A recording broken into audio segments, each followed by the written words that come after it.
अस्सलाम वालेकुम बच्चों, आज करेंगे हम एक्सरसाइज 4.3। सो स्टार्ट करते हैं। क्वेश्चन नंबर 1 से स्टार्ट करते हैं। क्वेश्चन नंबर 1 क्या है? Find HCF by factorisation method. अब सबसे पहले हमें जानना पड़ेगा कि HCF होता क्या है। Okay, HCF stand for highest common factor. अब हमारे पास हाईएस्ट कॉमन फैक्टर हैं क्या? सबसे पहले इसकी डेफिनेशन पढ़ते हैं। The HCF of two or more algebraic expression refers to the greatest algebraic expression which divides them without leaving a remainder. यानी हमारे पास आखिर में रिमाइंडर नहीं रहेगा डिवीजन के बाद। मगर ये बाकी लाइन क्या लिखी हुई है, इसको मैं आपको आगे एग्जांपल्स के थ्रू दिखाती हूँ। फॉर एग्जांपल हमारे पास दो सिंपल वैल्यूज़ आपस में CFS का फाइंड करना है। हम क्या करेंगे, इसको खोल के लिखेंगे, यानी इसके फैक्टर्स करके लिखेंगे। जैसे 6x² y का फैक्टर्स क्या हो सकते हैं? 2 × 3 6, और इस तरह 2x × x² और y। तो ये हमारे पास इसके फैक्टर्स हो गए। सिमिलरली हमारे पास 9xy² के भी इसी तरह फैक्टर्स हो गए। ओके, और फिर हमने HCF क्या किया, इसमें से जो सबसे ज़्यादा हाईएस्ट कॉमन थे, यानी दोनों को मिला के दो हैं, तो दोनों वैल्यूज़ में से जो कॉमन फैक्टर्स थे यानी 3 3 XX और YY, ठीक है, ये कॉमन है। तो हमने इसको लिया और नीचे लिख दिया और फिर आपस में मल्टीप्लाई करा दिया। अब ये हमारे पास हो गया है हाईएस्ट कॉमन फैक्टर 3xy, ठीक है, ये हमारे पास हाईएस्ट कॉमन फैक्टर हैं। ये हो गया एग्जांपल नंबर 19। अब एग्जांपल नंबर 20 पे देखते हैं। Find the HCF by factorisation method. But अब देखें वैल्यूज़ क्या है, हमारे पास एक्सप्रेशंस गिवन है 3 वो भी। तो हम क्या करेंगे, सबसे पहले इसकी फैक्टराइजेशन करेंगे, क्योंकि यहाँ पे क्या गिवन है, फैक्टराइजेशन मेथड।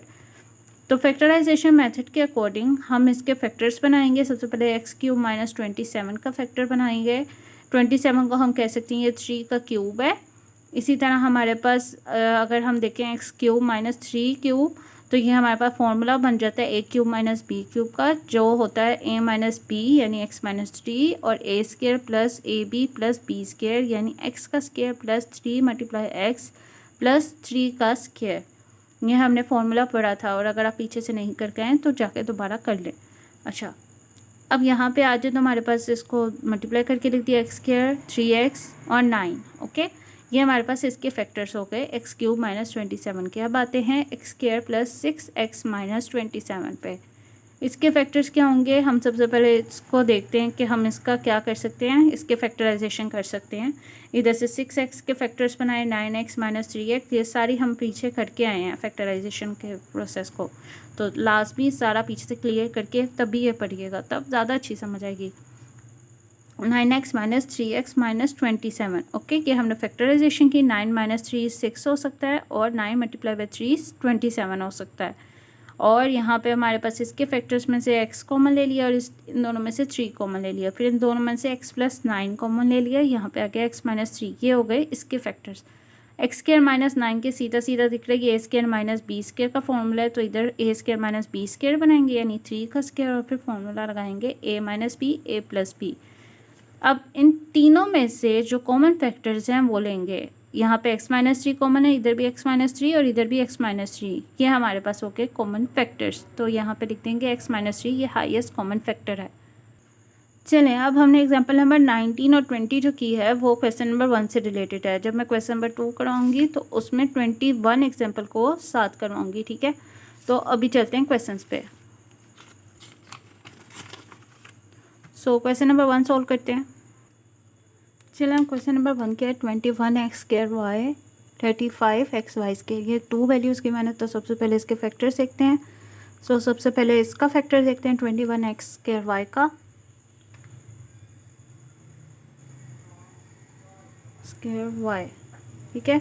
21 हमारे पास कैसे आ सकता है, 3 × 7, ठीक है, ये हमारे पास 21 हो गया। और इसको और फैक्टर्स में नहीं कर सकते। 3 भी क्या कहते हैं ऑड नंबर है, और 7 भी ऑड नंबर है, और ये प्राइम नंबर्स भी हैं, अपने नंबर के अलावा किसी पे मल्टीप्लाई नहीं होते। अच्छा, x² को हम 2 दफ़ा लिख सकते हैं, और y एक दफ़ा है तो एक दफ़ा आ गया, ठीक है। ये हो गए 21x² y के, और ये 35xy² के फैक्टर्स बनाते हैं। 35 आ सकता है 5 × 7, और ये भी और मल्टीप्लाई नहीं हो सकते, और x एक दफ़ा है और y 2 दफ़ा है। अब हमारे पास इसमें अगर आप देखें तो कॉमन फैक्टर्स कौन कौन से हो सकते हैं। एक हो सकता है 7, ठीक है, एक हो सकता है x और एक हो सकता है y। तो ये लेते हैं यहाँ पे HCF और यहाँ पे लिखते हैं 7 multiply by x multiply by y। सो ये हमारे पास हो गया 7xy, ये हमारे पास है HCF। ठीक है, नेक्स्ट पे मूव करते हैं। चलिए क्वेश्चन नंबर 2 क्या है, 4x² माइनस 9y² और सेकंड इक्वेशन का है 2x² minus 3xy। Factorisation method ही है तो वैसे ही फैक्टर्स बनाएंगे। 4x² माइनस 9y² की पहले फैक्टराइजेशन करते हैं। यहाँ पे देखें तो ये हमारे पास अगर देखें तो a² और ये b² बन सकता है, तो वो बना लेते हैं 2x का होल स्क्वायर, ओके, और माइनस 3y का होल स्क्वायर।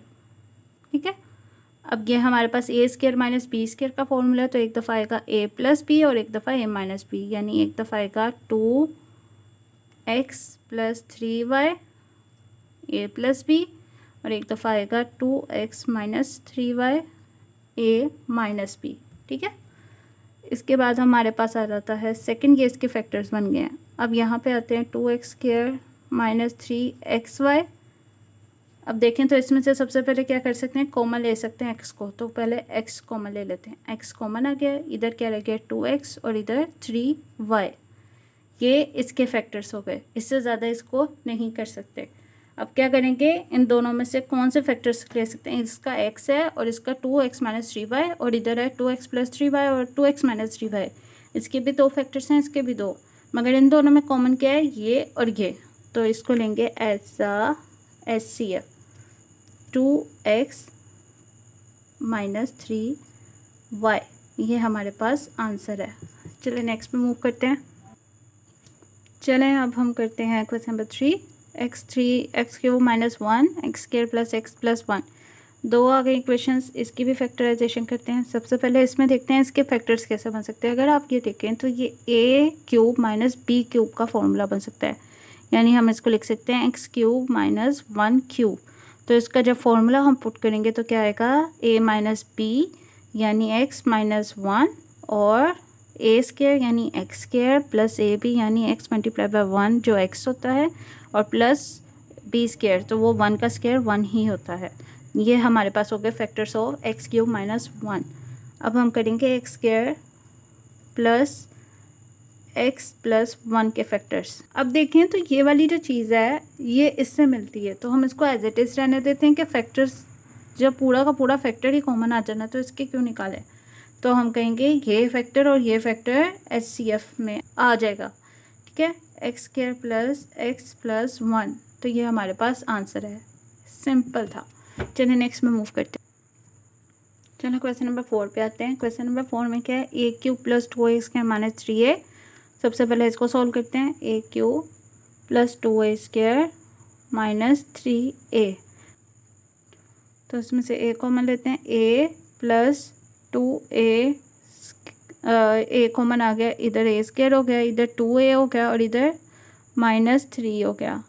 ठीक है, अब इसका फैक्टर बनाते हैं, फैक्टराइजेशन करेंगे। a इसमें से अब फैक्टराइजेशन करेंगे तो कौन सी वैल्यू को मल्टीप्लाई करने से 3 आ जाए और माइनस करने से या प्लस करने से 2 आ जाए। तो माइनस 3 लाने के लिए मैं क्या करूँगी, 3, क्योंकि 3 अपने नंबर पे ही मल्टीप्लाई हो सकता है, यानी 3 मल्टीप्लाई बाय 1, तो हम उसी पे करते हैं।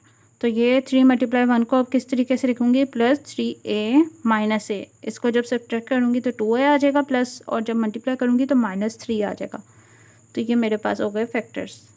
a इसमें से a कॉमन लिया, a प्लस 3 आ गया, और इन दोनों में से माइनस 1 कॉमन लिया तो मेरे पास अंदर a आ गया, और प्लस क्योंकि माइनस कॉमन आ गया तो अंदर प्लस हो गया, इधर 3। ठीक है, अब इन दोनों में से क्या कॉमन लूँगी, a प्लस 3 और अंदर क्या रह जाएगा, a माइनस 1। ये मेरे पास 3 फैक्टर्स हो गए इसके। अब नेक्स्ट पे मूव करते हैं। नेक्स्ट इक्वेशन क्या है हमारे पास,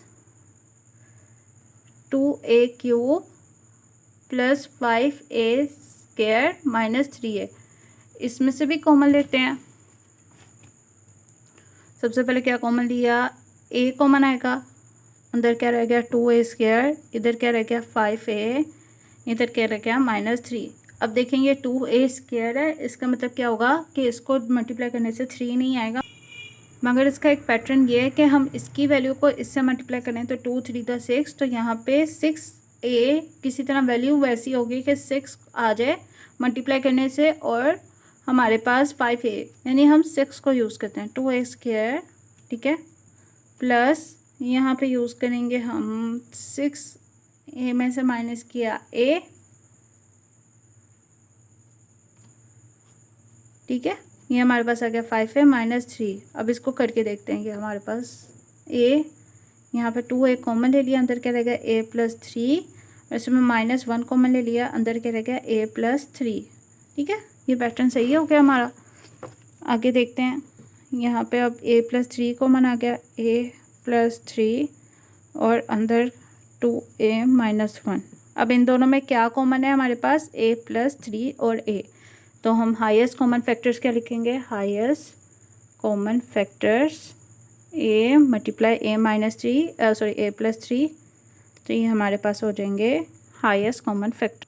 चलिए नेक्स्ट क्वेश्चन में मूव करते हैं। इसका मैं दोबारा समझा दूँ कि ये कॉन्सेप्ट ऐसा है कि यहाँ पे हम इसको इससे मल्टीप्लाई करेंगे 2 3 × 6, तो 6 हमारे पास एज आ यूज़ होगा फैक्टर, ठीक है, जब उसको फैक्टर्स करेंगे तो 6a माइनस क्या करके प्लस करेंगे, माइनस करके 5 आना चाहिए, तो -1 करके आता है 5, तो हमने इसलिए 6 यूज़ किया है। चलिए हम देखें क्वेश्चन नंबर 5 में 3 इक्वेशंस मौजूद हैं, मौजूद है। इक्वेशन होती है जो इक्वल टू के साथ हो, यानी लेफ्ट हैंड साइड और राइट हैंड साइड दोनों गिवन हो। चलें यहाँ पे आ जाते हैं, ये हमारे पास है 1 एक्सप्रेशन, तो देखते हैं t² -3t -4 का किस तरह आएंगे। अब इसके फैक्टर्स बनाते हैं, t² -3t, अब कौन सी वैल्यूज़ को मल्टीप्लाई करने से 4 आ जाए और वापस 3 आ जाए, तो अगर देखें तो 4 × 1 = 4 होता है, और अगर 4 में से 1 निकालें तो 3 आता है। तो मैं इसमें क्या करूँगी, t² -4 चाहिए तो मैं बड़ी वैल्यू के साथ माइनस लगाऊंगी, -3t यानी -4t चाहिए, ओके, -4t + t, ओके, -4, तो अब इसमें से कॉमन लेते हैं t, इधर आ जाएगा t -4 और इधर +1 कॉमन लेते हैं, इधर भी t -4, तो ये आ जाएगा t + 1 और इधर आ जाएगा t -4। सेकेंड वैल्यू हमारे पास क्या है, t² + 5t + 4, मल्टीप्लाई करने से 4 आए और हमारे पास आंसर 5। अगर मैं इसको ऐड कर दूं इन दोनों को, यानी t² + 4t + t +4, तो ये वापस 5t आ जाएगा और इधर +4 ही आएगा। तो देखते हैं इसको करके, t कॉमन लिया, t + 4, अगर हमारे गलत फैक्टर्स होना तो कभी भी ये फैक्टर्स इस तरह नहीं बनते। अच्छा, +1 कॉमन लिया इसमें से, t + 4, तो ये आ जाएगा t + 4 कॉमन और t + 1, ठीक है, इसमें भी t -4 पहले कॉमन आना था, अगर आप बाद में भी लिखें तो कोई फ़र्क नहीं पड़ता क्योंकि मल्टीप्लाई हो रहा है, मल्टीप्लाई में 2 × 3 लिखें या 3 × 2, बात वही है। और जो हमारे पास थर्ड इक्वेशन है वो है एक्सप्रेशन है t² -1, ये तो सिंपल है, a² - b², तो इस पर फॉर्मूला लगाते हैं। पहले t² - 1² आपने लिखना है तो वो लिखना है, या डायरेक्ट फार्मूला लगाना है तो वो लगाना है। a² - b² का फार्मूला क्या होता है, a + b यानी t + 1 और a - b यानी t - 1। अगर देखें तो इन तीनों में क्या चीज़ कॉमन है, t + 1। अब आप ये नहीं कह सकते इन दोनों में t -4, सॉरी यहाँ पे t + 4 है, अगर यहाँ पे t -4 होता तो आप ये नहीं कह सकते 2 में कॉमन है तो हम उसको भी उतार दें, तीनों में कॉमन होना लाजमी है। चल HCF क्या हो गया हमारे पास, यहाँ पे सब में क्या कॉमन था, t + 1, तो ये हमारे पास आंसर हो गया। अब नेक्स्ट में मूव करते हैं। चलिए इसमें भी 3 वैल्यूज़ के मना तो करते हैं, ओके, x² + 15x + 56। अब इसके अगर फैक्टर्स देखें, इसको मल्टीप्लाई करने से 56 आ जाए और ऐड करने से या सब्ट्रैक्ट करने से 15, तो देखें तो ये 8 7 था 56 होता है और 8 + 7 15 होता है, यानी इसके फैक्टर्स हैं 8 और 7। x² + 8x + 7x + 56, तो कॉमन लेते हैं, x कॉमन आया, एक्स प्लस 8 और यहाँ पे 7 कॉमन लिया तो इधर भी एक्स प्लस 8, तो हमारे पास आ जाएगा एक्स प्लस 8 कॉमन दोनों में, और यहाँ रह गया एक्स और इधर रह गया 7। ये हमारे पास हो गए इसके फैक्टर्स। नेक्स्ट वाली इक्वेशन देखते हैं, x square plus 5x minus 24। अब इसमें देखिए मल्टीप्लाई करने से 24 आए और सब्ट्रैक्ट किया ऐड करने से 5x। 24 कैसे आ सकते हैं हमारे पास, अगर देखें तो 24 आ सकता है 6 4 द 24, बट ऐड करने से सब्ट्रैक्ट करने से 5x नहीं आता। नेक्स्ट वन देखते हैं किससे आ सकता है, 8 3 द 24 और उसको ऐड सब्ट्रैक्ट करने से 5x आ सकता है। तो हम देखते हैं 8 और 3, बट उसको अब इस तरह करना है कि -24 आए और प्लस 5x आए। तो देखते हैं, अगर मैं देखूं प्लस 8x माइनस 3x, तो 8x माइनस 3x 5x आ गया प्लस x 5x, और जब इसको मल्टीप्लाई करूँगी प्लस 8 माइनस 3 को तो -24 आ जाएगा। ठीक है, -24। अब इसमें से कॉमन लेते हैं, इसमें x कॉमन आया, x प्लस 8, और इसमें से 3 कॉमन आया -3, बल्कि x और माइनस बाहर है तो माइनस अंदर का प्लस हो जाएगा 8, और इन दोनों में से x प्लस 8 और इधर x माइनस 3। थर्ड इक्वेशन क्या है, expression x square plus 8x,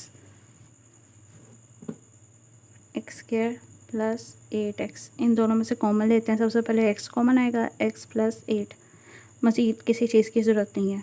अब तीनों में देखें क्या चीज़ कॉमन है, इसमें देखें x प्लस 8, इसमें भी देखें x प्लस 8 और इसमें भी x प्लस 8, तो तीनों में हाईएस्ट कॉमन फैक्टर क्या है, x प्लस 8। ये हमारे क्वेश्चन यहाँ पे ख़त्म होते हैं, और फिर नेक्स्ट क्वेश्चन में हम समझेंगे बाय डिवीजन मेथड किस तरह HCF फाइंड किया जाता है। तो अगर वीडियो अच्छी लगे तो लाइक और सब्सक्राइब करना ना भूलिएगा, और अपने दोस्तों के साथ भी शेयर कीजिएगा ताकि उनको भी इससे फ़ायदा हो। चलें, अल्लाह हाफिज़।